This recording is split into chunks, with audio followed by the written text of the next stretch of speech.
CRA board meeting of Tuesday, January 14th. We'll begin tonight's meeting with an invocation by Board Member Woodrow Hay, followed by the Pledge of Allegiance to the flag by Board Member Buck Buchanan. If you'll please rise. Let us pray.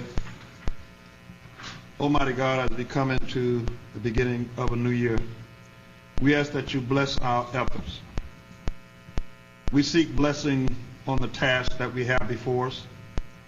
We ask that you bless our efforts with clear insight. We ask that you bless our deliberation with wisdom. Bless our work with clarity and accuracy. And our decisions with impartiality. And Father, we'll be so careful to give you all the praise and all the honor that you deserve. Let all God's people say, Amen.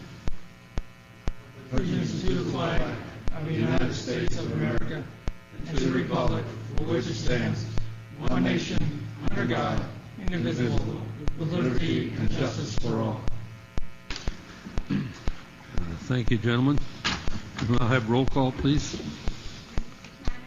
Here. Here. Here. Here. Here.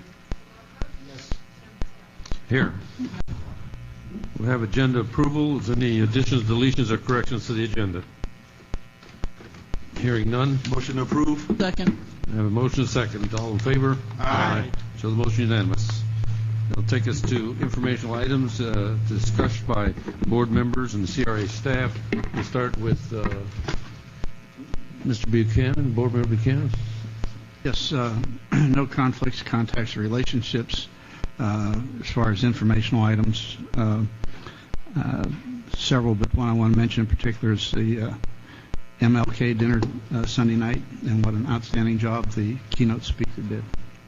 That's it. Board Member Casello. I have none. Board Member Merker. Yes, I had the opportunity, the privilege to also go to the MLK dinner. Simply and to the point, the meaning personally that I received and felt was the togetherness, the bringing of people together, a means of people communicating, wanting to understand one another, and cheering one another in a quiet, dignified way. And I truly enjoyed myself. Board Member Hay. Yes, just like to hopefully everyone had a beautiful and happy holiday season. We did have the boat parade and all those goodies. I did attend the MLK dinner. Likewise, the comments that were said.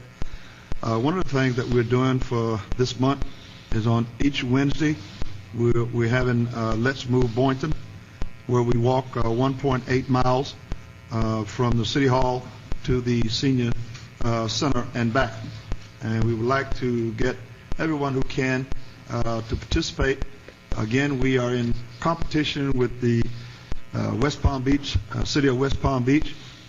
Last year we did this, and we tore them up. We really whipped up on them. This year they extended the challenge again to us, and what you do is you go online and you register your miles or feet or yards, whatever unit you want to use that you walk, exercise, the number of hours, run, jog, exercise class, whatever. Log that into the computer, and at the end it would all get tallied up, and a bragging rights would be extended for another year. So again, we're asking those of you who will and can participate in Let's Move a Boynton. Healthy Boynton is less in sick time. Thank you. Thank you. Board Member Fitzpatrick. Last Wednesday night, City Commissioner Joe Casello and the Vice Mayor Woodrow Hay and I went to a Delray program chaired by the Delray Mayor, Carrie Glickstein. It was on cityscapes. The man delivering the program, I think, was Steve Doran. Does that sound whatever? Victor Dover. Victor. Cool. Yeah. And it was all about how to design good downtown, so that was very educational. After it was over, I saw Jim Knight across the room, and so the next day I just called up to say hi and that no hard feelings about Cantor Pinnaluga, and see you at the next project. And also going conflict, I don't know if it's a conflict, but a contact is going through tonight's packet. I saw on for the marina project, the contractor is West Contracting, and it turns out the project manager is named Edward Duran, and we've been in the same. We spend 4 or 5 hours a week together because we're in the same senior design civil engineering class at FAU. Okay, very good. Mr. Board Member Kara George. Yes, I do not have any conflicts or any other disclosures, but I would like to congratulate our mayor and his lovely wife Dolores on 57 years of wedded bliss.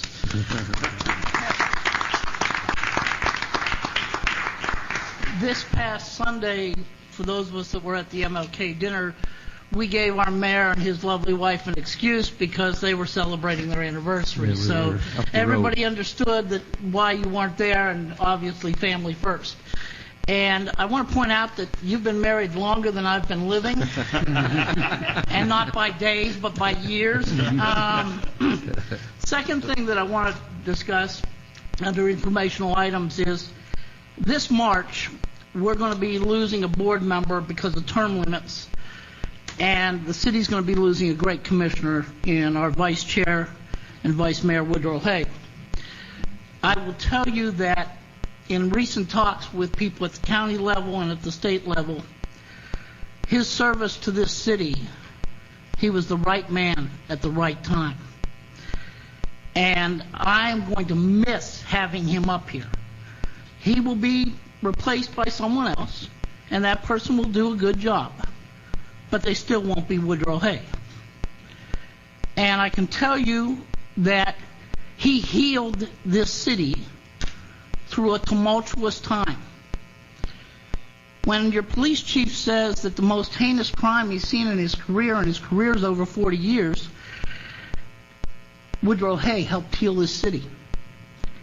When we were known as a dysfunctional city because our mayor had been removed by the governor, it was Woodrow Hay that got the Chamber of Commerce, the CRA, and the city all on the same page.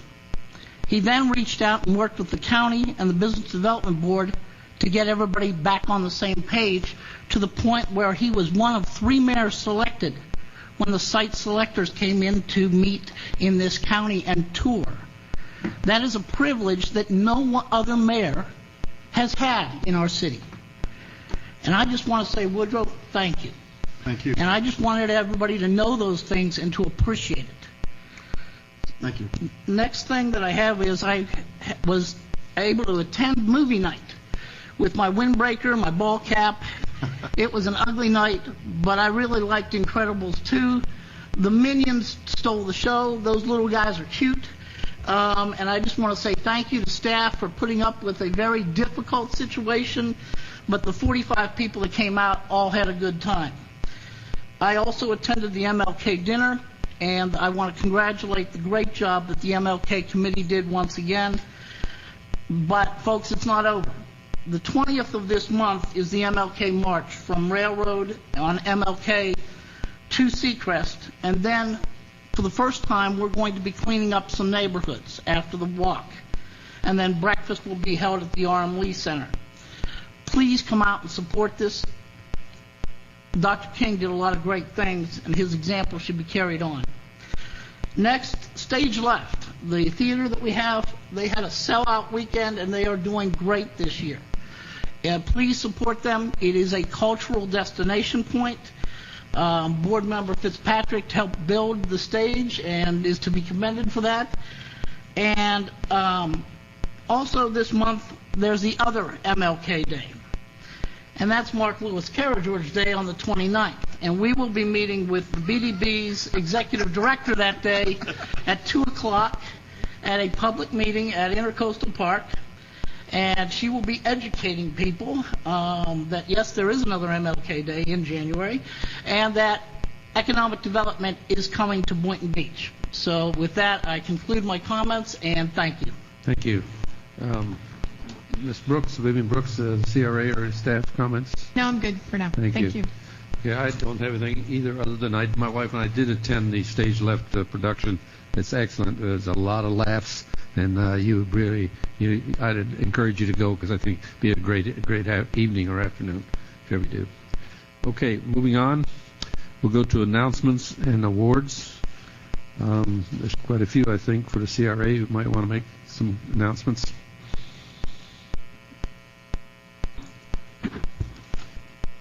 Good evening. Hello, board members. I'm Amy Zimmerman from the CRA, and we're going to do a short recap on the extravaganza. I know we touched on it last meeting, but just wanted to give you some highlighted points.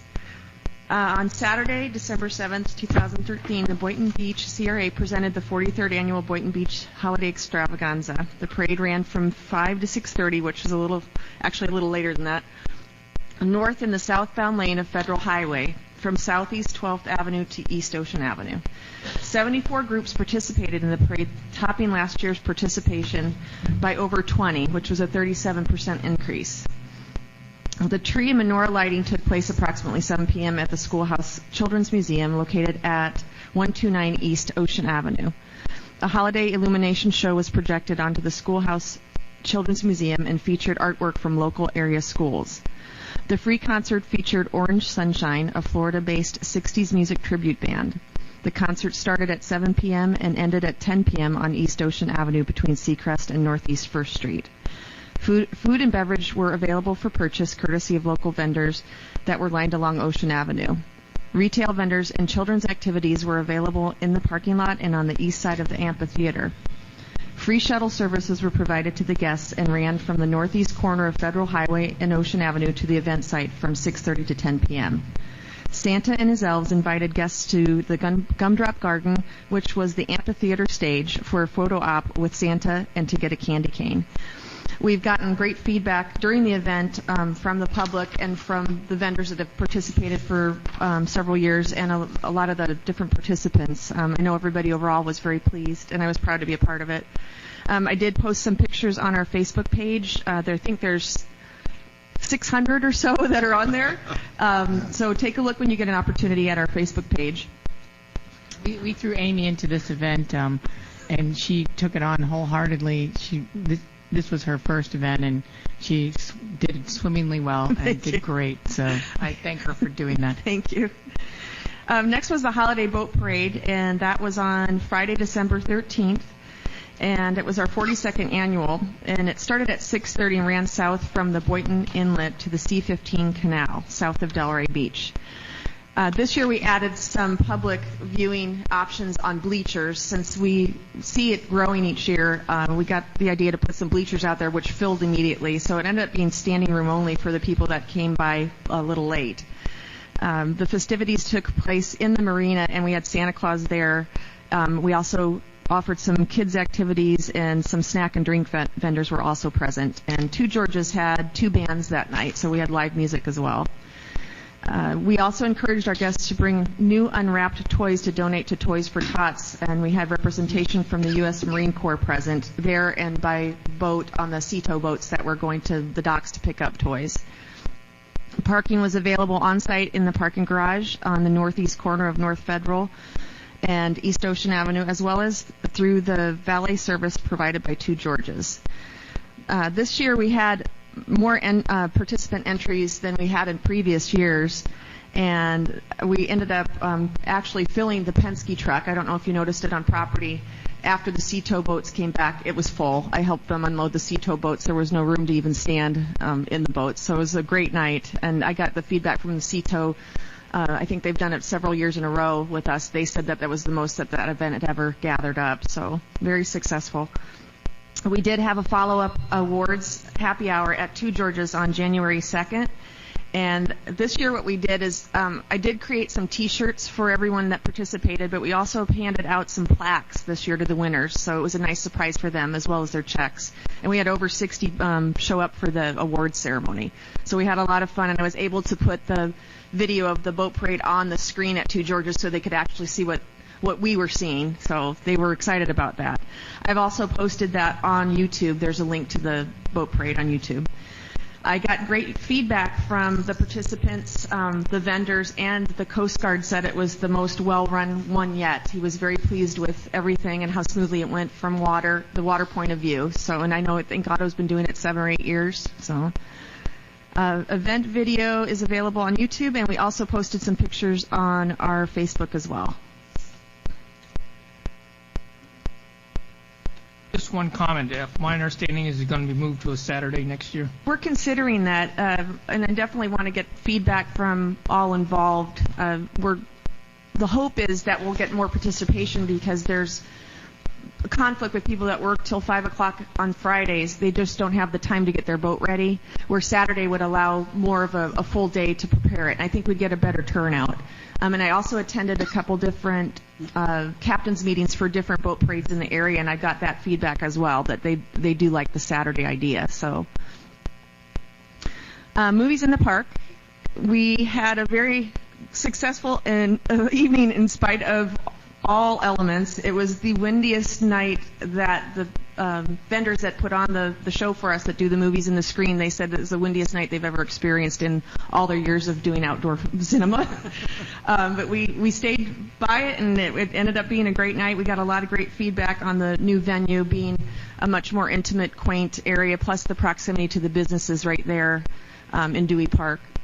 Let's see, we featured Despicable Me 2, which was a new release. And we offered free popcorn and bottled water to each of the guests. And we also had a raffle we gave away some gift certificates for local businesses that they had donated. One of them was Maui Wowie Backyard and Boynton Diner. We also had Maui Wowie present. He was offering smoothies and hot beverages for sale, and he is a local grant recipient. The Little House was offering beer and wine for sale. We offered free parking on site, and we all encouraged all the guests to bring their beach chairs and blankets. And let's see, we had about 45 to 50 people. We got 2 different head counts, but we were right in that range. Again, a good turnout for all things considered. And we've got a lot of great feedback on site in the event. We wanted to kind of see what people thought of the new venue, and we got a lot of great feedback. They liked the way it felt, a little more intimate, and I think we're going to just really promote that part of it, that it's a little more intimate for the guests to experience. We are going to be doing another movie on February 7th. That feature film's to be determined. I think we may be doing something that's a new release again, because that one, that really turned out well for us to do a new release. And we also have additional dates scheduled for March 7th, April 4th, and May 2nd. And our first concert is this Thursday, and we are featuring a U2 tribute band. They are called U2 by UV. They have a very, very good following locally, and they do a lot of their own marketing. So that concert's at 6 o'clock on Thursday. It's 6 to 8, and it's going to be at the Boynton Beach Amphitheater on Ocean Avenue. We have called this event Happy Hour Thursday, Music on the Rocks, Shaken Not Stirred. And we will have also some food trucks there. I think there's 3 that are confirmed, and we have Potions and Motions as a cash bar, and we will have a few vendors as well. The event is free. We will also be renting some high-top tables and cloths to put around the front part of the grassed area to kind of create a happy hour environment. And we will continue to market the happy hour concept in the new night. We've switched it to Thursdays not to conflict with some other local Friday events that were going on. So we're really encouraged about the feedback we've gotten so far. We think we're going to get a good turnout on Thursday. It's supposed to be cold. Again, I'm dealing with elements beyond my control. But we have, I've already reserved a few heaters as I did for the movies, so that we'll have some heaters on hand, and hopefully everyone will be up dancing and won't feel it anyway. So. And U2 by UV has a somewhat kind of famous drummer who's one of our state reps, Jeff Clemens. He's in that band. Right? Yeah. Yeah. I think his brother's one of the members as well, but Jeff is the drummer for it, and he gets that whole draw. He's already put it on his Facebook and social media. So. Oh, very good. We are going to be doing the next one on February 20th. We have a reggae band that we have since scheduled since this was printed. We're going to do that in February because Bob Marley's birthday is February 6th, so we thought in honor of his birthday, February being his birthday month, that we would get a reggae band. We've got one that's also played at Clematis by Night and also at Lake Worth. I've heard them before. They're great, so we should get a good draw with them as well. Additional happy hour Thursday concert dates are for March 7th, April 4th, and May 2nd. And we are offering free parking on site and no pets. And I'm going to let Tracy speak of the boutique market. One question. Sure. What would you say the dates were for the Music on the Rocks in March, April, and May? We've March 7th, April 4th, and May 2nd. Well, the card you put out have the wrong dates in, because I've got, my card says March 20th, Oh, I'm sorry. April Apologize. 17th, and May 15th. Yeah, Oh, I think you were looking Yeah, at I did. the movies. You were I looking at movies apologize. in the It's park. February 20th, Yeah. and then March 20th, April 17th, and then May Right, May that's 15th. May the 15th. one for that. Yep, yeah. that's that I one. had the other Apologize. Thank you. No problem, thank you. Tracy Smith Coffee, Boynton CRA, Business Development and Marketing. We have a very busy week this week. We have the concert, as you just heard, and then we have our grand opening of our Boynton Beach Boutique Market, which is Sunday, and this will happen every Sunday until April 27th. The time is from 10 to 2, and it's a unique green market where it has, not only does it have the fresh produce and the gourmet fairs, but it also has local artists that are selling their handmade finds that they've made. And so we wanted to offer a unique market unlike any other green market in the area. So we are working with Peter Robinson and Carrie Sable. They do the Wellington Green Market and also the Lake Worth Farmers Market. So I think we have a good team, and it's going to be a very fun event. We have live music by Armorada, and I encourage all of you to come out on Sunday and make that your Sunday destination. Thank you. Thank you very much. I have a question. Was it Victor we heard? Well, he was talking about various stuff like that, and he was talking about how important seating was. Do we have any seating there, or tables for people on Sundays? There are 3 game tables that we imported from New York City. We had sent down here. They're chess checker tables that are in the park, Dewey Park. What about people want to, they buy something to eat and they want to eat it there? Yeah, they can eat there. There's also a Yeah. bench. There's there. benches. There's 3 tables with chairs around, and then there's benches. Yeah. We And the can portalets also, too, right? but this is like the first grand opening, so they're getting their boundaries and what they're going to be needing for the next one. So we could always take that into consideration if we have, hopefully we'll have a lot of people, and we might have to get more tables. But yeah, everyone is a learning experience with this, with Peter and Carrie. So we'll keep that in mind. One of the things, Tracy, is Peter's been doing this for a while. This isn't his first rodeo, Right. And he's done it very well. I remember when he started Wellington with that, and it's evolved and become very successful. And so hopefully we can have ours evolve the same way. Yeah, I think we have a really good team, and their vendors are excited because it's a Sunday, and they usually do the Saturday with them at the other venues. So we have Sunday, so I think we'll have a pretty good vendor selection and also a good turnout because it is on a Sunday, and not many green markets are on Sunday. Palm Beach Gardens and I think that's it. So. Do you provide, just a question came to mind, do you provide portalets? Yeah, there will be a portalet there. Okay, good. Thank you. And we also are, we do have a booth because we're encouraging our local businesses. So we'll have a featured business at each green market as to promote our businesses in our district. So we do have that as well. Very good. Thank you very much. Okay, that takes us to item 8, the consent agenda. The city attorney would like to do a separate a motion to approve the consent agenda versus just approving it with the whole agenda, I believe. Isn't that correct? No, actually, Mayor, the item that we thought was on the consent agenda is not on the consent agenda. Right, I know, but I think last meeting you kind of said you'd like to have a separate motion for consent or is that okay? Yes, you should. Yeah. Is there a motion to approve the consent agenda, or does anybody want to pull anything off it? Motion to approve. Second. I have motion second. All in favor? Aye. I show the motion is unanimous. Takes us down to item 10, which is information only.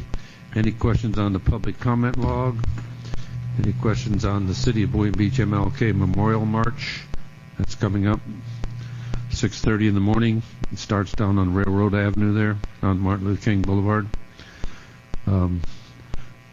Public comments. That takes us to item 11. Anybody wish to address the board may do so at this time. We ask that you come up and give your name and address for the record and make your comments in a 3-minute period for items not on the agenda. Seeing none, we will move on to old business. Consider a response to notice of intent to dispose of real property from Booz Development Group. Thank you, Mayor, Chair. We received only one response to our notice of intent to dispose of real property for our property at 1010 North Seacrest Boulevard, and that was from Bose Development, who is proposing to build a Family Dollar in addition to our property, 2 adjacent lots to our property. And if you want them to come up and do this presentation, there's some new information that you haven't seen.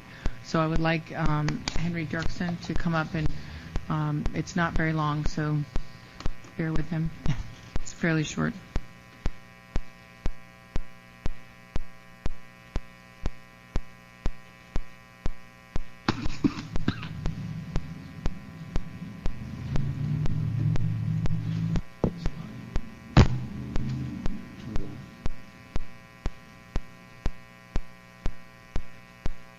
Good evening. Good evening, members of the board.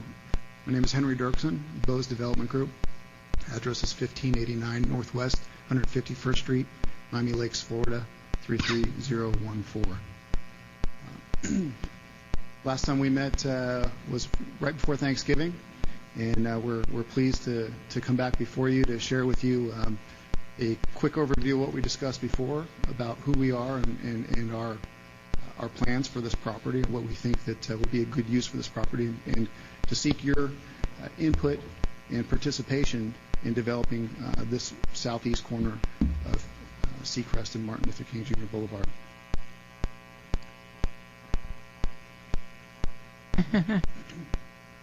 Again, Bose Development Group is a family-owned company founded in late 90s. We have a very experienced management team with over 200 years of experience developing commercial properties all over the United States. We are a national company. We have offices headquartered in Clearwater, but we have offices South Florida, Mid-Atlantic, the Southeast, California, and most recently we just opened an office in Utah. Primarily focused on single-tenant retail. We have developed shopping centers as well, and a lot of big names that you know and trust have also trusted Bose Development Group with their business and helping them to select the right locations for future expansion. Family Dollar being the one that we're discussing today, but we do a tremendous number of work, and we are the exclusive provider outside of the Tallahassee area anyway for CVS Pharmacy in the state of Florida. This brings us to the Family Dollar portion of the presentation. As an overview, I'm going to go over the following items. We're going to talk about the parcels that are involved in the assemblage, 2 of which are owned by the CRA, 2 of which are owned by private parties. We're going to talk about the site plan and the proposed elevation. We'll discuss the land and development costs, the cost of the parcels themselves, the comparable sales data, development costs, and the appraisal that the CRA had done. And then I'll follow up with our request for the CRA's participation in this project. In this slide here, you'll see, again, this is a an aerial image we received from the CRA. It outlines the parcels that are found along Martin Luther King Jr. Boulevard and Seacrest. The parcels that are outlined in yellow are owned by private parties. The parcels outlined in red are owned by the CRA. And the parcel that is outlined in blue is the assemblage parcel. It's composed of the 2 CRA-owned parcels which front on Seacrest, as well as 2 privately owned parcels, one on Martin Luther King Jr. Boulevard owned by Sam and Eula Berry, and a smaller parcel owned by Blendy Turku and Zamir Ulasoy, which is on 9th Street.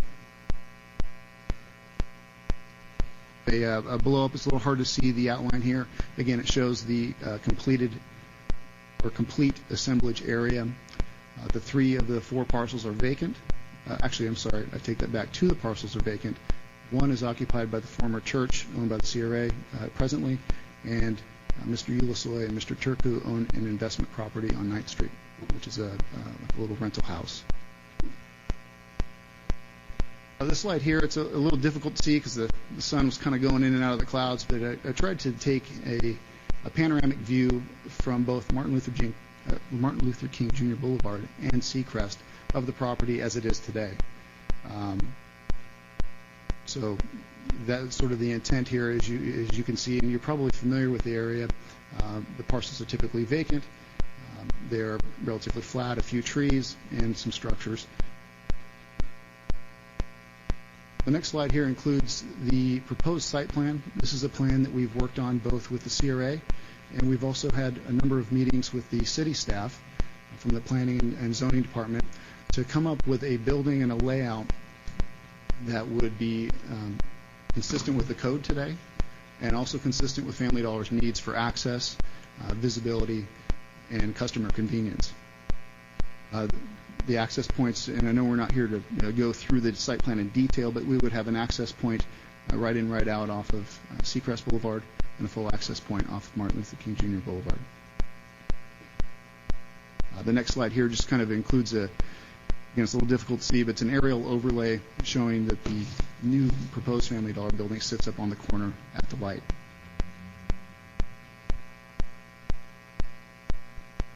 Slides include some proposed elevations, and these elevations are based on the 2013 prototypical Family Dollar store.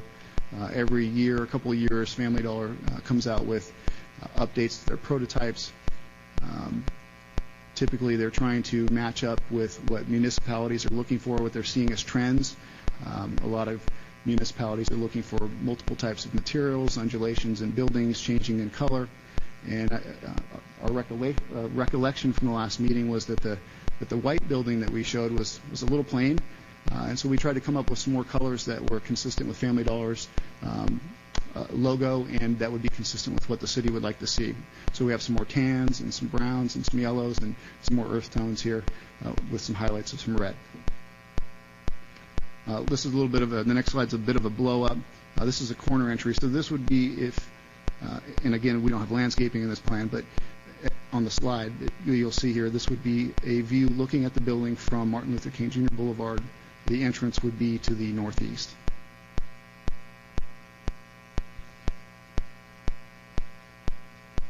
In the last meeting, I recall the staff members speaking about a trip to Tampa to discuss CRA projects, and maybe there was a number of different CRA groups that had met talking about trends and things they'd like to see and what they didn't like to see, and where they wanted to go with their respective CRAs. And you guys had mentioned taking a tour, and I found that interesting, and I knew I had a planned trip coming up to Tampa in December, so I took the opportunity to go out and look at some of the other projects that Family Dollar had undertaken, whether they be with Bose Development Group or other preferred developers.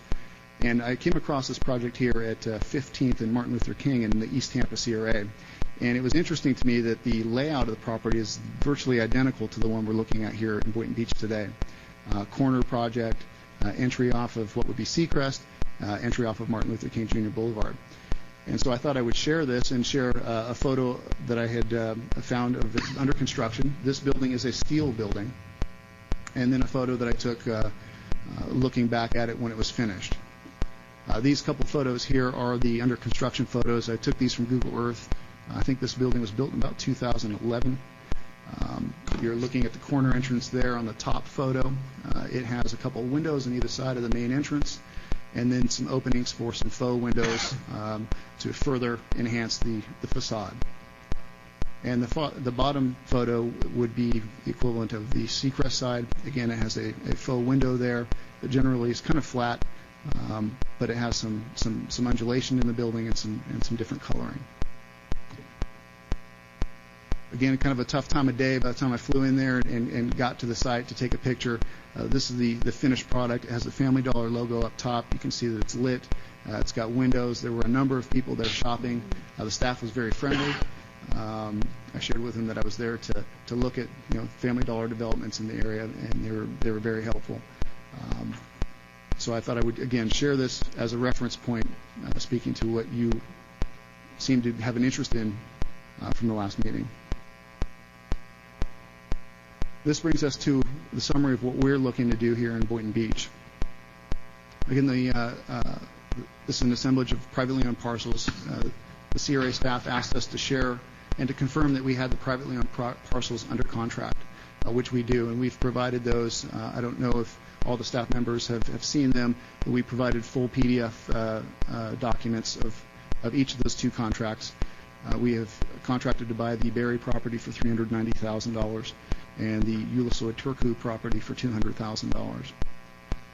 The CRA-owned parcels, we are requesting for them to be contributed to the overall development to allow us to meet our budgetary requirements that have been sort of imposed, if you will, or established by Family Dollar.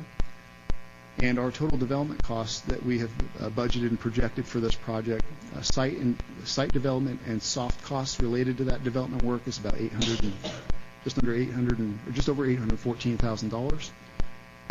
And costs that we project for the building itself and the permitting of that building would be just over $741,000.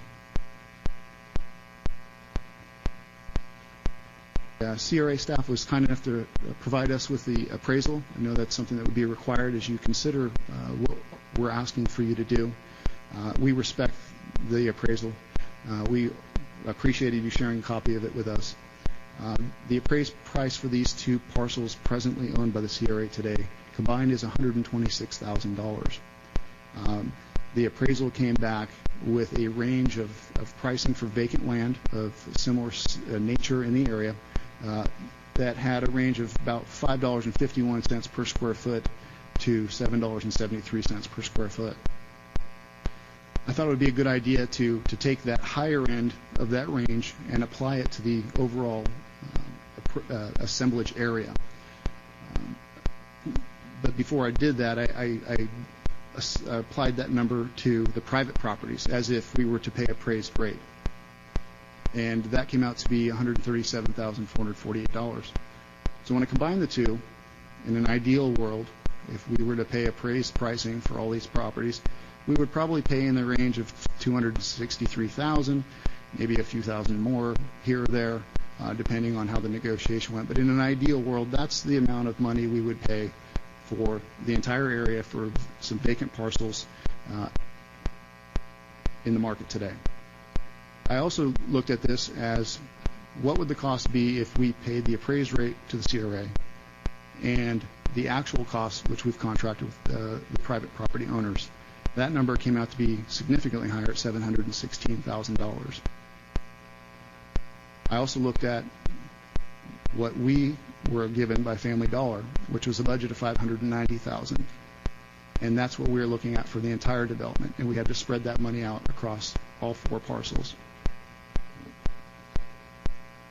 After looking at that, I thought it would be helpful to share with you some comparable projects that we've undertaken for Family Dollar here in South Florida and how those prices per square foot compare to your appraisal. The first one on this list is a property I think many of you are familiar with. It's 1199 Hypoluxo, just north of here. It's a brand new Family Dollar store. It was built on 1.19 acres, and it was built for the purposes of relocating the store that was up at Hypoluxo in US 1. That property when it was sold for the Family Dollar development prior to having the building built on it, was sold for $361,730, which is about $6.98 per square foot. I think that falls within the range of the appraised price that your appraiser had provided. Then I looked at some projects that we've done elsewhere. We've purchased an acre and a half at Pompano at $579,000, just under $9 a foot. Actually, two in Pompano, $580,000 at just under $10 a foot. We have a project that we're working on in Davie where the land was valued at $375,000 for just under an acre, and that worked out to be just under $11 a foot. And then the most expensive property that we've recently put under contract was also just under an acre. That was $636,000, which was $16.78 a foot. You see, there's a range of pricing here. And one thing that's important to keep in mind as you look at these prices, it's not so much what is the market paying for these properties today from Family Dollar standpoint, is what does their sales projections allow them to pay. The market might be $5 a foot. They might be able to pay $10 a foot. The market may be $30 a foot. They might only be able to pay $16 a foot. So it's important to keep in mind that each of these properties is a very specific case-by-case basis. But in looking at the project here, I went back to that appraisal that you provided and what we had to pay the private property owners. Combining those two at $716,000, we would have paid nearly $4 a foot more than the most expensive property we recently purchased. As we look at what Family Dollar's budget was, it's more in line with the high end of what we've recently paid for other projects. So at a total of only $590,000, that puts us in line with the top end of our recent projects here in South Florida.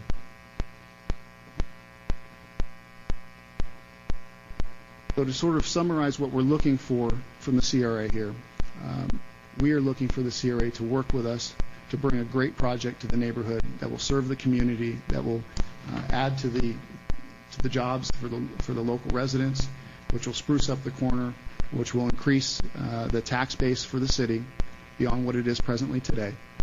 And because we have a budget of $590,000 from Family Dollar, we're asking for the CRA to partner with us by contributing the land at no additional cost. In addition to that, because the development costs and the code requirements of the city are very specific about the type of building and the facade and the aesthetics that they're looking for, as well as additional things like art in public places and landscaping, we became aware that there were a number of grants which we could try to take advantage of, which would help us to manage the overall budget for this development. The grants that we're looking for the CRA support of is the Construction Incentive Grant, the Commercial Facade Grant, the Interior Build-Out Grant, and the Rent Reimbursement Grant. And lastly, we know that the CRA has plans to demolish the church that is presently on the southern parcel of the two. So we are looking for that to occur prior to the closing, and for the CRA to assist us with burying the power lines that presently traverse the property and create a bit of an issue from a development standpoint. So those are the items that we're asking the CRA to consider, to partner with us on, so that we can bring this great new project to the local residents. And with that, I'm happy to answer any questions you may have. Thank you very much. You're welcome. I got a couple quick questions. How do we come up with the number $10? Why not $1? Why? Where did that 10 figure come in? Legal consideration. You have to have legal consideration. Okay. So you're asking basically for us to give the land to help this project go through. Also, you're asking the CRA to fund their grant programs as far as facade and build out and rent. And you're asking us to demolish the church and bury the power lines also. Correct. Thank you. I'll just say that I've looked at this in detail, and I can tell you that I just feel this has been a long time coming. I can't tell you how much I want to see this come to reality. What we remove from that area, the drug-infested constant police calls, this is something that we've been working so hard to put into that community. And there's a grocery element to this too, I believe, in the family store. I think this community has been waiting for this for so long, and I can't tell you how excited I am about seeing this happen and come to reality and come out of the ground. And I know that there was some concern about, oh my goodness, we paid good money for those parcels, and here we're giving them away. Well, that's what CRAs do. You take your tax increment that you make over your CRA area, and you take that money and you go and clean up other areas. You try to clean up areas that are depressed. So that's actually what we're doing. CRAs are not to make money. They are to use the money to get our tax to improve areas, and that just keeps on building that way. So we're doing exactly what a CRA is supposed to do. So I'm very pleased with this project, and I can't wait to see it come to reality. Commissioner Merker. Just two questions first, and I'll make my comment also. What's the square footage of the building? The building as planned is 8,320 square feet, plus or minus. The only concern I have is, and what about parking facilities? How many spaces? I mean, what's the requirement, and do you have it? Paul Tremblay, Bose Development Group, same address as Henry, which is 5789 Northwest, 151st Street, Miami Lakes. We'd have to go back to the site plan. I don't know the exact number of parking spaces, but usually around 20 to 25 is sufficient for Family Dollar, and I believe we even have more than that on this site. Okay. I'd like to concur. I think this is a very positive movement for the city. This area needs it. To repeat the word positive, it's good for the people, and I agree indubitably with the mayor that it's been empty too long, and I am very much in favor of developing this site. Okay.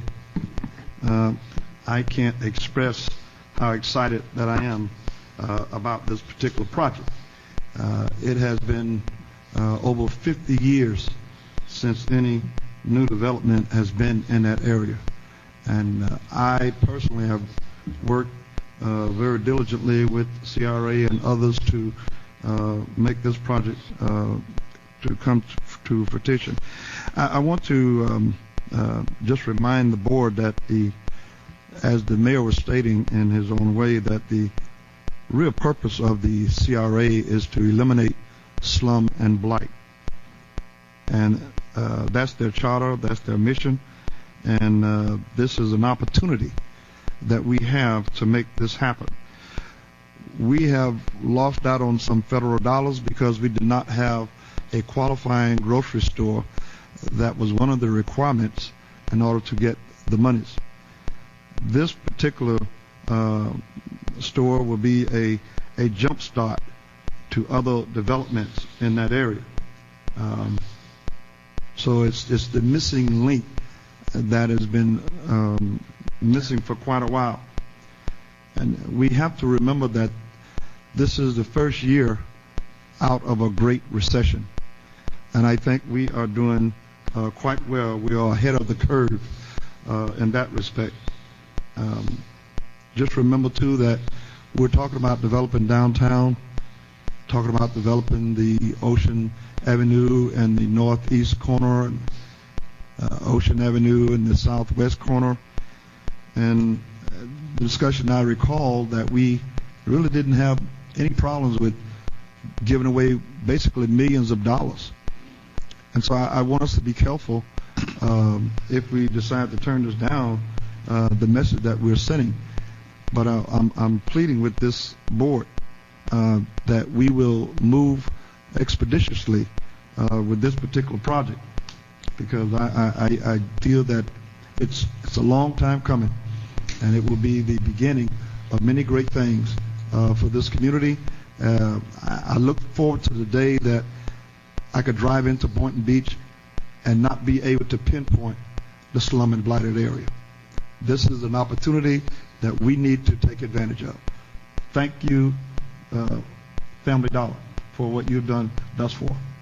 Chair. Chair Dodd.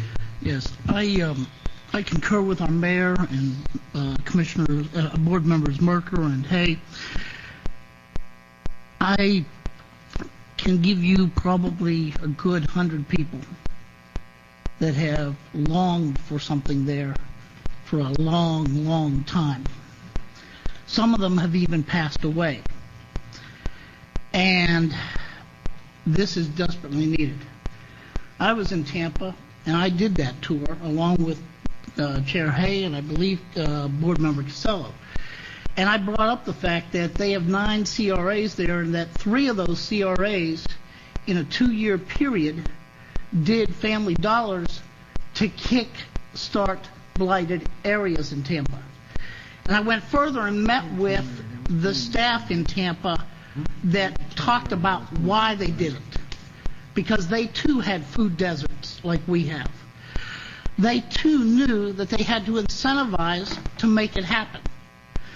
When you have blighted areas and you have a first project come in, you have to incentivize that project the most so that others will then come in. And as you go forward, the incentives become less and less. And by the time the 4th project comes along, you don't have to incentivize it. They're coming to you because they want to be there. And they're willing to pay market pricing at that point. And so the only question I had in this is a corporate-owned store, correct? That's correct. Okay. Then why are you asking for a rent subsidy? Because you're owning it. You're not renting it. And the other subsidies I got no problem with. Facade, build out, etc. I get that, okay? But I don't understand the rent subsidy. And if you could explain it to me, I'm all ears. Paul Tranley, Bose Development Group again. The answer to that is what Family Dollar will do is they'll sometimes package themselves and sell them to a REIT and pay ground lease to some owner. If that is the case, they would seek for that rent. If not, then it's not necessary. I don't want a franchise store there. It's we not a talked franchise. about a corporate store. That's correct. What will happen is become a corporate lease. Okay. And so they would have a separate entity through a REIT, their own REIT. Right. Okay. So they're renting to themselves. No. Okay. No. That's where I have questions with this. No, they will not rent to themselves. What happens is to recoup the construction costs, because this is a $1.5 million project, Right. They will offer themselves as a ground lease to some entity. Usually they're put in a package, and a retirement fund or what have you will purchase it. So very similar to a public lease. Exactly the same. That's all I needed clarification on, because I just didn't understand where you were going, and when you started talking about a REIT, I'm like, wait a second, and that's all, just one hand handed to the other. When you're doing it as a ground lease, that's a whole different ballgame. Right. And so I don't have a problem with this at all. Thank Again, it will remain a corporate lease, though. you. Yeah, thank you. Any other questions? One last Fitzpatrick, let's go with him and then come back. I understand the need for the store here, and so I can go along with the subsidies. But this is the second project. Boynton 1 was torpedoed in part because of unrealistic real estate bubble fantasy prices on land, and this is the similar thing. And because there was no other option, apparently, that the owners were able to stick a $2 store. And I think we got to break this trend. I'm not quite sure how. I think a way to do it is as soon as we hear unrealistic or it starts coming to us, there's unrealistic prices being thrown around, go to Plan B and start looking for another site, and get them competing against each other for 2 sites or something. And that's what I'd like to see if this family grocer comes in, is that they want it next door, but if those are unrealistic numbers, we have to say we got another site across the street or something, because this is not going to be good in the long run, that if we keep paying 2008 prices for land. Any other questions? Chair. Mr. Buchanan? Just one, I believe that we should support this project to the fullest extent that we can. I have no problem with that at all. I do still have some concerns about the aesthetics. I know it's a commercial building. It looks very commercial, you're in an area that's commercial and residential, and I'd just like staff to work with them to try. I'm not asking that the building be gold-plated or anything like that, but they're, I think, softer looks for the same amount of money that can be achieved. I'd like for staff to work with that company, something that's a little more compatible with that mixed area. And we can address those in our site plan approval. Yeah. Right. So Yeah. it's my Mr. Costello? I'll make it clear. I'm in favor of the project. I'm in favor of giving you the land. I'm in favor of giving you all the grants. What I'm having a problem is why, and maybe you can enlighten me on this, why are we preparing the site by burying utilities? Why are we getting into the site plan development? Why are we burying the utilities? I don't mind even knocking down the old church, but why are we going to be responsible? Why is the CRA going to pay to have the electrical lines buried? Why is that our responsibility? Well, it isn't our responsibility. That's what they're asking for. And if that's the case, then I would have to vote no. If that was, That could be negotiated. well, That's part of a development agreement negotiation. that would have to be negotiated before I'd vote yes. What, do you have approximate cost or thoughts to do that? What is the distance? It's not very long. We're looking at an aerial, and it looked like it was pretty short distance. I don't have the exact distance or the cost. Yeah, it didn't look like it was very long. No. And it's not a directional boring or anything. It's all done. So we're voting tonight, and we don't know what the cost is going to cost No, the we're CRA. not voting on that. We're not voting We're not on this. That comes back to us. It's going to come back to us in site plan.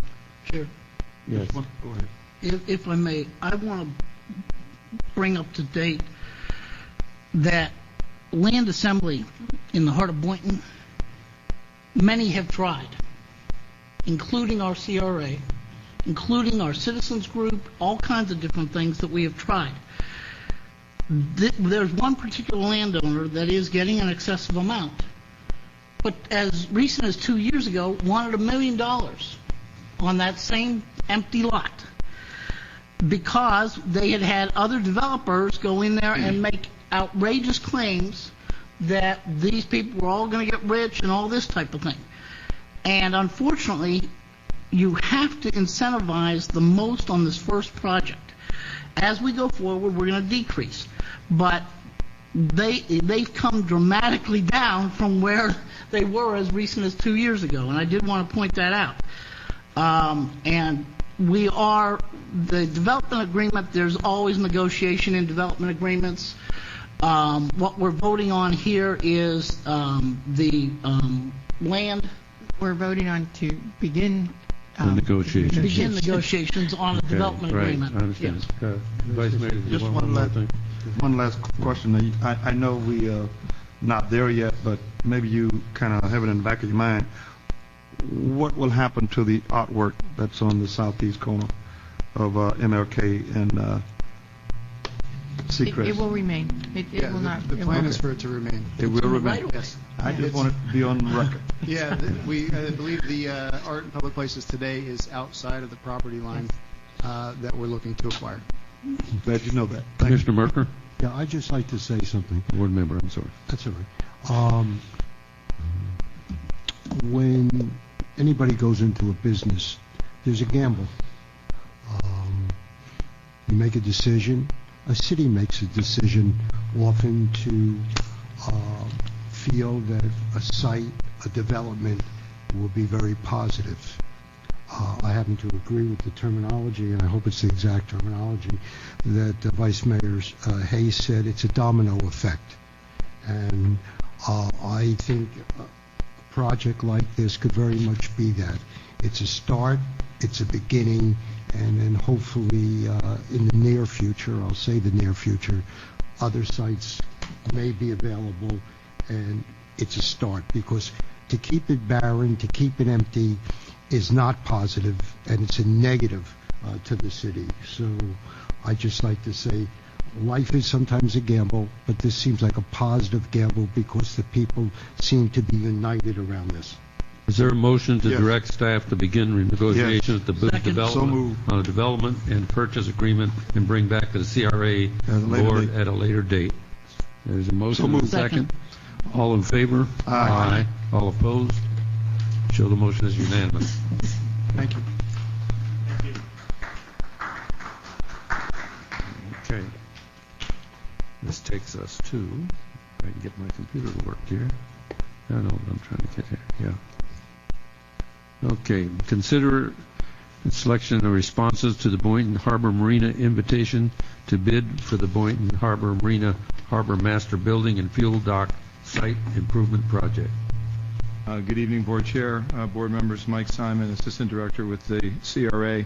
And as the Board Chair described, the item before you is discussion and presentation of the results of the invitation to bid for the Harbor Master Building and Fuel Dock Site Improvement Project. At the regular meeting held on October 8th, the CRA Board approved the issuance of the invitation to bid document and all of the terms and conditions of the document to solicit cost proposals from qualified firms for the construction of the Harbor Master Building and Fuel Dock Site Improvement, which, as you know, is located there in the existing fuel dock site next to 2 Georges on the north side. The response deadline was December 10th at 3 p.m., and the CRA was fortunate enough to receive 5 bid proposals by general contracting firms within the area and throughout the state, actually. At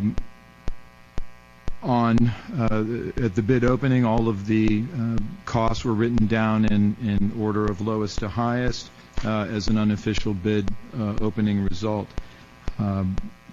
The design firm and engineering firm VHB Miller Sullen that designed the project, CRA legal counsel, CRA staff, the dock master who is experienced in construction, all lended together to do the review of the responses. And based on the terms and conditions of the responses, it was determined that although West had the lowest number, Collage Construction Company, in fact, was the lowest responsible and responsive bidder under the terms that were set forth in that document as approved by the board in October. Therefore, based on the findings, it's being recommended that the board select Collage Construction Company to begin contract negotiations and return to the board at a subsequent meeting, ideally February, to approve and enter into that contract. I think there is backup. All of the responses have been provided to you. All of the analysis by legal counsel and VHB were included as well. So if you have any questions, we certainly can respond to those. And I don't know if Ken or anyone else would like to interject. Mr. Chairman, if I may. Yes. Earlier today, we did receive correspondence from counsel for West, who is here today and I think wants to address the board. It came late enough that in getting prepared and getting documents back and forth, we weren't able to put it into your packet. I could read you his response or ask him to read it to you and then make whatever additional comments he would like to you. I would tell you that generally, and I know you do have this in your packet, but to kind of focus the discussion, your invitation to bid has a specific provision on the first page that a bidder is not considered for this bid a responsible bidder if it fails to, if it meets any of the 7 items listed under that.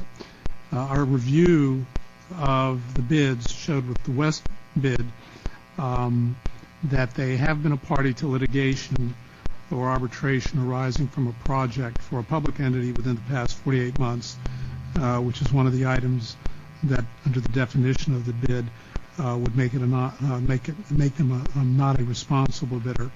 And that certainly doesn't mean they're not a responsible company, but under our terms.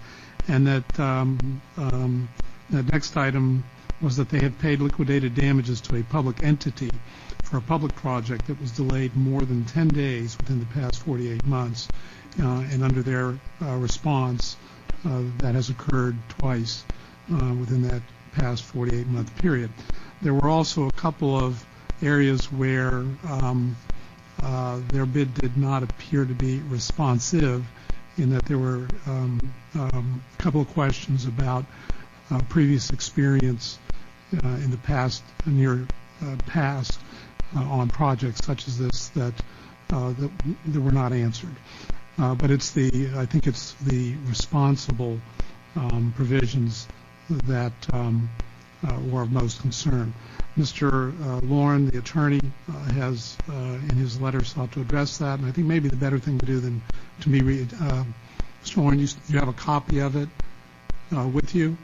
I would suggest that you just read it to them, and if this is okay with the chair, read it to them, and then follow up with the rest of your comments with regard to that. Is that acceptable, Mr. Chairman? Yes.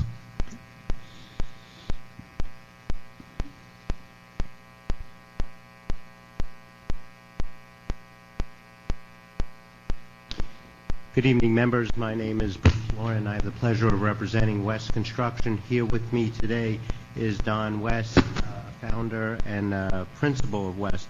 And to save some time, because I think in summary, and as Mr. Spilius has said, I'll just read my short email to him this afternoon. Basically, we're objecting that the contract be awarded to Collage. It should be awarded, in our opinion, to West Construction. And I say that our position is based upon a number of grounds, including the CRA's consultant, Chris Brown, scored West with the lowest, in other words, the best ranking of all the bidders. The scoring was made in part because West's bid was $77,000 less than the next closest bidder, Collage Construction. And the fact that West is a local contractor from Lake Worth who has performed other very successful projects for the city, including the city's Parks Department, which now I understand is at least 4 different projects that West has successfully concluded for the city. And more to the point, the CRA's attorney recommended that West was not a responsible bidder because West disclosed that it had been a party to litigation arising from a project for a public entity, and that West had paid liquidated damages on a public project that had been delayed more than 10 days. First, we believe that those requirements in the bid documents being an absolute disqualification is arbitrary and has no logical connection as to whether or not West should be a responsible bidder or not. Lawsuits happen all the time, and West's pursuit of monies that are owed to them on a project, whether or not it's a public project or a private project, is something that should not be an absolute bar to them being held to be a responsible bidder or not, especially in this case because it would save the taxpayers over $77,000. The point is that both of these items, that there be no litigation and that there be no payment of liquidated damages, we believe as an absolute bar is arbitrary and unreasonable. There's never been any finding by any court or any arbitration panel that West has had to pay liquidated damages. They did so voluntarily in these situations as part of an amicable settlement discussion. And second, there's been no court finding or any arbitration finding that they've done anything wrong in any litigation. Litigations are filed because they may be owed money. And what we believe that the bid documents as written as an absolute bar simply for the fact that they have filed a lawsuit within the last 4 years just makes no sense. It's penalizing West for exercising their right to use the judicial system to collect monies that are wrongfully withheld from them. Now, if there were been a court finding that they had done something wrong or delayed the job or had to pay liquidated damages, that would make, in my opinion and our opinion, a logical connection. But here it's just the fact that a lawsuit is filed, whether it's part of a settlement, liquidated damages is paid. That is not proper grounds for an automatic rejection. We think the better approach would have been that there be explanations of those situations and that the scoring system give points based upon how appropriate or inappropriate what those circumstances were. But we believe that the automatic disqualification based upon those two things, which are legitimate, constitutionally, rightfully done, should not be an automatic disqualification. It makes the city's bid documents, we believe, arbitrary. So we ask that the contract not be awarded to Collage, but be awarded to the lowest bidder and the highest scorer, which was West Construction. Thank you. Mr. Board Member Merker. Yes. Number one, my first feeling is that the lowest is not always the best, though obviously because money is the major factor, that is the biggest consideration, and I accept that. However, listening to you throws a different light on me, because if what you're saying is accurate, and I'm not questioning it, I'm just posing it that way, if it is accurate, then I personally am pulling back, because if there is negativity against the company and there is a suit against them for just reasons, then we as a CRA should be wise not to submit and agree to your company, doing this. But I'm hearing other things. I'm hearing in the course of business there are lawsuits. That's typical. Doesn't mean because a lawsuit is brought upon a company means it's their fault. So what I'm hearing in my mind, and it's only myself, is a question mark to make a decision tonight which company to go with. I'd like to look into it more. I'd like to ask our attorney more. Is what is being said, is it accurate? Is it forthright? Is it to the point? It's not entirely to the point. The CRA has the right, when putting out an invitation to bid, to identify the criteria that it is going to use to determine who is the most responsible and responsive bidder. The bidding process is also not an absolute in terms of whoever comes in with the lowest bid is entitled to it. The review as it was done pointed out more than one deviation, if you will, from the criteria that you had set out. If it had been only a lawsuit that they had brought against somebody, or vice versa. Okay. That standing alone, might be overlooked. There are two instances of liquidated damages having been paid to public entities, and the reason and I did not prepare the invitation bid, but these are fairly standard in general. Your interest is in how this company in the last few years has performed with public entities, not with other private entities, because you're in a different position in terms of being stewards of public dollars than a private company is. There is another provision in the contract that gives you some flexibility. And that's it's 1.15.4, and the best way to describe it is to read it to you. It's easy to understand. The BBCRA makes no guarantee that an award will be made as a result of this invitation to bid, and the BBCRA board reserves the right to accept or reject any or all bids, waive any formalities or minor technical inconsistencies, or delete any item or requirements from this invitation to bid or resulting contract when deemed to be in the BBCRA's best interest. Representations made within the bid response will be binding on bidder.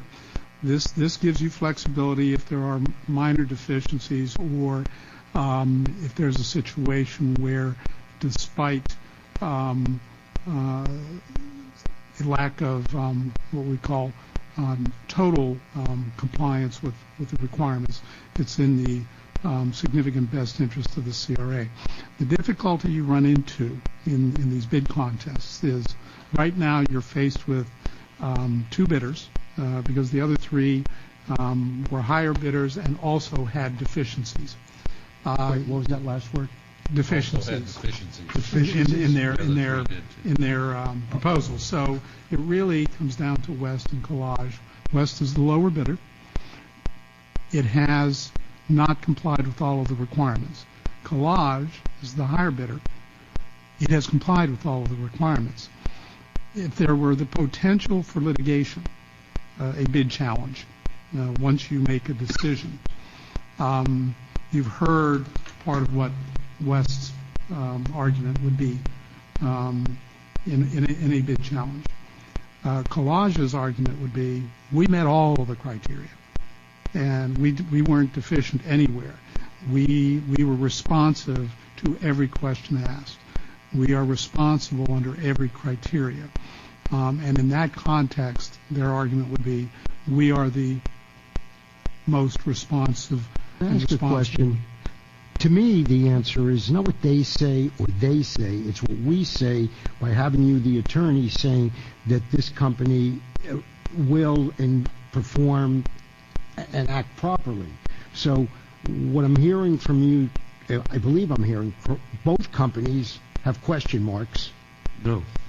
Well, you said the second company. The only thing about the second company is their bid is slightly higher. Their proposal met all of the requirements of the bid proposal. So if it went to litigation, litigation for what reason? If you award the bid to one of these two and the other feels that it was improperly awarded, they can challenge that bid. But see, this is the part.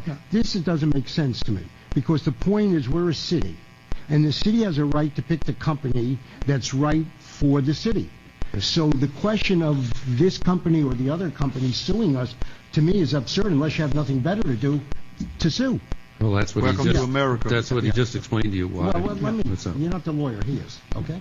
So that's the point. The point I'm saying is I think this company should have a fair chance if it's just, if their statement by their attorney is correct. And if it's not, that's why I'm looking at you and asking you, is what they're saying accurate? And if it's not, then obviously we move forward with another company, whichever it is. Could be a third company. I have no reason to doubt Mr. Lauren's representations, but I also have no facts to support it.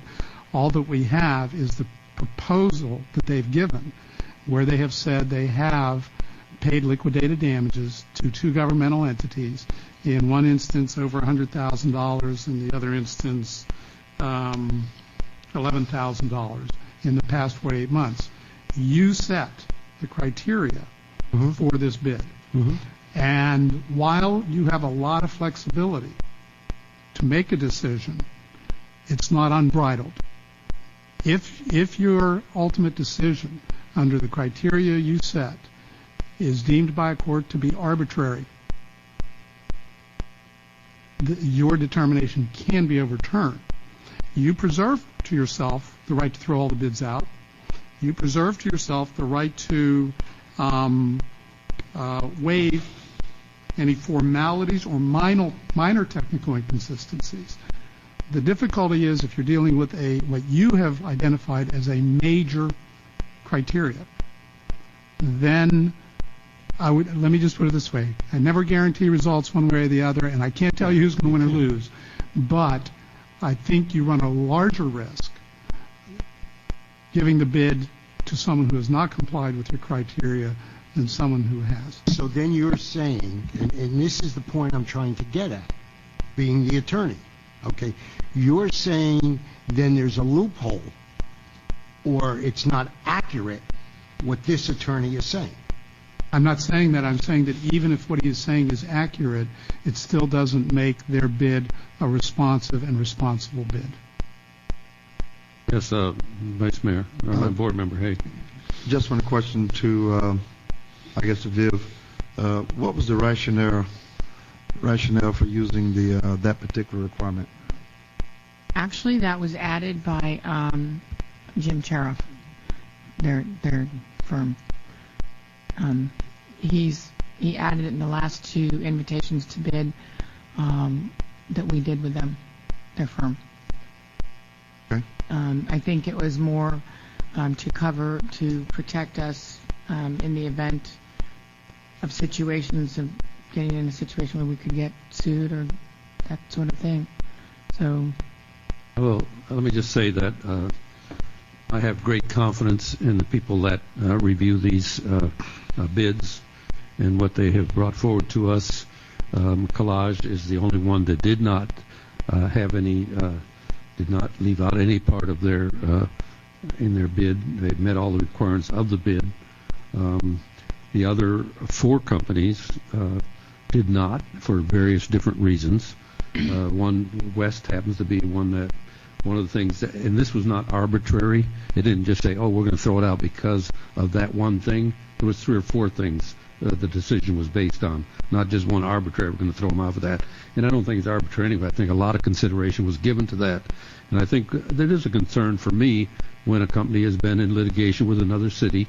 I know that can happen, but I'm not big about jumping into that either. I can tell you the difference in between this, that you were bid $77,000 less than the company that's being recommended that we go with. $77,000 is chump change when you get into litigation. You're going to spend a lot more money of that if you go to litigation. So I really believe that, like I say, I trust the people that have looked at these bids, and I'm going to go along with the recommendation with Collage Construction for my vote. Chair, Yes. if I may. Don, your company's a reputable company. You've done projects for this city. You've done projects for other cities. My concern in this is not the party to litigation, but the fact that you paid liquidated damages. I currently, in my work, have somebody paying us liquidated damages, and it's because they did wrong, okay? Most of the time, if you're paying out, you're admitting some fault, to be very candid about it. And that's where I had a problem with this, with West's situation. Not being party to litigation, that happens all the time in construction. But paying out the liquidated damages and paying them out twice. $11,000 in liquidated damage is very small. $100,000 is a different story. And that's where I had the issue with this. And I feel that when Jim wrote that in, it was to protect our interest as a community redevelopment agency. And Collage did not have any of that. Okay? And I would like to err on the side of caution, and I concur with the mayor. I don't have a problem with party to litigation. I have a problem when you pay out liquidated damages. Patrick. Well, I have a couple of questions. What's the exact definition or close to liquidated damages? What's that imply or mean? Well, liquidated damages. I'm asking our. Sorry. In the context of if the contractor does not complete the job within the time frame in the contract, and it is without extensions and without justification, there's usually a daily fee they pay, penalty. It's a penalty. So it's a late fee. Yes. Not always. Not always. Sometimes there are certain events that have a specific amount that the contractor would pay to the client or to the city if something occurred. So sometimes it's a set amount. Sometimes it's for late. It's for being late in completing. It's a designated amount rather than having to prove the exact amount of damage that occurred. It's a designated amount. Okay. That's written into a contract somewhere then. Yes. The criteria established, Jim Cheroff put that in. I wonder if he's putting it in other city contracts from here on out, or nobody knows that answer to that question. Yeah, right. He's not here. That question for the CRA. In the case of the Boynton Harbor Marina signage project in believe last summer, January of 13, we did one and then we did a second. That criteria was not put into the bid document simply because the amount of the project cost in Jim's advice did not warrant that stringent of a requirement for the contractor. It was because that this project range was somewhere in the 800 to $1.1 million, $1.2 million range that he felt that these extra criteria would be included in the document. So in fairness to his thinking or to the previous bid documents that we have, West has done very successful projects for the city and came highly recommended, from Wally and Andrew as a contracting firm, as a general response to them, not specific to our document, but to them as a contracting firm. I think Jim added 4 or 5 additional criteria to create this definition of responsible and responsive, simply because we knew we were getting into a different project than a signage landscape project that was a $100,000 project. So I think as the stakes went up, Jim added additional cautions that may or may not be the case with every attorney, but that was his position. I just wanted to clarify that for the record. Okay. Well, I'd just like to say that I don't believe in, we established a contract at the beginning, and I don't think we should change it right at the last minute, even if there's, some mitigating circumstances. But that's what was put out there, right or wrong. Board Member Costello. I agree with Commissioner Fitzpatrick. I believe that if that's what the bid document that we put out there language states, I think that's what we have to adhere to. And although, sir, I know that any reputable company that's in business for any amount of time, at some point there's going to be litigation for or against. So I understand that. But this document clearly states what we're looking for and what the criteria was. And I think to change that at this time would be a slippery slope to be on, Mr. Mayor. Thank you. For motion? Is there a motion? I so move that we approve College Design and Construction Group, Inc. as the general contractor firm for Boynton Beach Harbor Marina Harbor Master Building and Fuel Dock Site Improvement Project, and we direct staff to enter into contract negotiation with the contract to be presented to the CRA board for review and approval at our February 14, 2014 meeting. Is there a second to the motion? Second. I have a motion second. Any other discussion? Mr. Board Member, Mr. Chair, rather, the agenda item says February 14th. Yes. So just to be clear, it is February 11th. You don't have to be here on Valentine's Day. February 11th. Okay. I'd like to say something. Very good. Go ahead. I'm not comfortable with this. I'm hearing 2 different stories. I personally, from this first encounter, don't like to make a decision. I would love the opportunity to speak with our attorney and the other attorney, if need be, to feel better on a vote. I don't like voting against something or for something unless I'm comfortable. And I hear contradiction, my personal interpretation of what's being said. So I wish this could be tabled and we'd have the time to talk about it some more. It was all pretty clear in the backup. If you read the backup, they went into this in depth. Understand, So- I'm listening to the attorneys. You're not the attorney. I didn't What I'm say I hearing- was an attorney. And what I'm hearing is 2 different opinions, even from our attorney, but the- without it being defined with an explanation point, and that's why I'm uncomfortable. The attorney doesn't make the decision. This board makes the Well, that is decision. an advisory. That's right. That's why I'm listening and I'm hearing different stories and different versions. That's why I'm not comfortable in voting. Well, that's fine. You don't have to be. Glad I'm fine. All in favor? Aye. All opposed? Opposed. Show the motion passes 6-1. Thank you. That takes us to item 14. Consider an interlocal agreement between the Treasure Coast Regional Planning Council, the CRA, and the City of Boynton Beach in the amount of $58,000 for urban design and planning services for the town square area. Chair, this is a result of the strategic planning that was done recently with the CRA board and the commission, and really kind of the breakthrough that came about the final decision to move the police station to High Ridge, and then what happens to City Hall and all of the other uses in the town square area, which is an 18-acre area. And we really need some professional help. We don't have that help either at the city level or the CRA level, an urban designer. We don't have that kind of expertise on staff. Most cities don't, especially our size. So the Treasure Coast Regional Planning Council, which is a governmental entity, we don't have to go out to bid with them. We can enter into an agreement with them without having to do that. They will help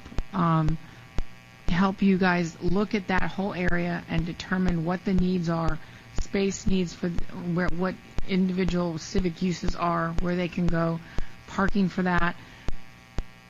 Help draft that. We'll have a half-day charrette with all of you at some point. It's to be determined. We're on a pretty aggressive timeline with a strategic plan where everything seems to be ending up in April for some reason. But I think that won't happen, don't worry. But the end product will end up as part of the update to the downtown vision and master plan, the town square redesign, whatever the ultimate outcome and decision that you make. So those services we do not have on staff. We have to bring them in, and that's what this is for. Okay. Mr. Chair? Yes. I believe this is absolutely necessary, and I don't see any way around it. I think it's a no-brainer that we have to do it. Therefore, I'd like to move that we approve the interlocal agreement between the City of Boynton Beach Community Redevelopment Agency, and Treasure Coast Regional Planning Council to perform planning and urban design services for the town square area in an amount of $58,000. Is there a second? Second. Is there discussion? Is this something that, and I understand we don't have the expertise on staff here, but to maybe put out to like a private Yes, we would plan? have had to gone out for bid, and it would have had to go through the CCNA, Mhm. which would have been a very arduous at least 3-month process to bid it, because CCNA is under state statute, and the bidding process for that is very arduous. But it could have been less than 58,000. Well, we started at a much higher number. Well, I know we had that discussion. That just said it was over 100,000 originally. Yeah, we got So it so the point is, it's a negotiable number. This 58,000, though. done. If you The get it down from number- 100,000 down to 58, that's Well, we already negotiated it. That was what we did. We okay. negotiated it. And my second part of this question now, there's probably a gazillion plans in the closets of the city hall. Is this the one? I mean, is this the one? Are we paying $58,000, and this is the one we're going to adhere to and implement it in a timely fashion? That's the only thing I ask. Well, that's not up to me. That's up to you if you. I'd start tomorrow. It was up to me. I'll tell you. You're going to have to find the financing and the wherewithal to convince the public to do Okay. it. I just don't, I just don't want to put another plan in place. I agree. So the whole 9 yards, and it gets put away on a shelf somewhere. Absolutely agree. We're paying $58,000, and this has to be the one. This has to be the one we're going to implement and move Boynton Beach forward. Chair, I like what you're saying. I hear what you're saying. I like it. Go ahead. one of the things that I talked with Dana before the meeting started was that he's using the master plan that EDA and ERA had, which is our master plan, which addresses this from several perspectives: economics, from a usage standpoint, from a citizen participation standpoint, and it's a good document to build on. And that's what we're asking him to do, is build on that document so that we are moving forward with our master plan, and now we're getting more detail and more specific. And that's what we're paying him for, is more detail, more specific to bring back to us so that we can move forward with what our agency desires for that area. That's what we're looking at. And he has resources. He's working with the wonderful Tom Lavash on another project in the county, and they know what they're doing. Treasure Coast is a great resource, and I'm glad that it's 58 instead of 100. But one of the things is it could be less based on the amount of work and time. That's the other factor. But I concur that we need to move this forward. Mr. Any Chair, discussion? Just one last quick comment on the reason it is, I think, necessary we do it, and I agree, we need a plan that we go with and stick with, but the strategic planning session came some decisions and results that had never been made before in the city, and therefore it changes whatever was done before, and so therefore we now have to have an update, in essence, to that master plan that encompasses the decisions were made during the strategic planning session. Else? Have a motion and second. All in favor? Aye. All opposed? So the motion is unanimous. Okay, takes us to consideration of employment severance agreement between the CRA and Kathy Mosquito. Make a motion? Is there a motion? Second? A motion and a Yes. second. All in favor? Aye. All opposed? So the motion unanimous. Goes to consideration of temporary construction access easement between CRA and DSS properties, which is 2 George's Restaurant, for the property located at 728 Casa Loma Boulevard, Boynton Beach, Florida. Is there a motion? Motion to approve. Second. Motion second. Any other discussion? All in favor? Aye. All opposed? Show the motion unanimous. Consideration of temporary construction access easement between the CRA Marina Village at Boynton Beach Master Association for the property located at 625 Casa Loma Boulevard. Is there a Motion to approve? Is there a second? Second. Motion second. Discussion? All in favor? Aye. All opposed? Show the motion is unanimous.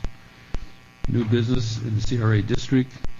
We have 3 of them listed there: the Atlantis Dental Care, JG Barbershop, and Vapor Rocket. Any questions? Yeah, I have one. Go ahead. What is a vapor rocket? These are those new cigarettes. Cigarettes. They're the So cigarettes you smoke. tobacco-less cigarettes. Tobacco cigarettes. They're everywhere, and they're taking over the planet, I swear. Yeah. I don't get it. Thank you. Yeah. Yeah, they Okay. got guys standing on the street with Vapor signs. rocket. Yeah. So, yeah. I know, it's crazy. Supposedly, it's supposed to be better, so I don't know. Okay, development projects update. They have any questions there on that? Yeah, I do. Go ahead. On the senior living one, is that Yeah. the one that Brad Miller had before? No. Okay, that's all I wanted to know. Is there a location for that? No, they're just looking, they need 3 acres, so They're looking for a site, huh? I just sent 3 sites to them today. Is that a tax exempt company they're looking for? Is this? No. Okay. I don't think so. Okay. It's for profit. Okay. On the one Boynton there, which was, Mr. Camelier's was the deal we just fell through. Yeah. I did talk to Mr. Camelier and see if he'd be open to the CRA and him putting together an RFP to go out and, say, here's what we'd like to see there, maybe a hotel or office buildings or whatever.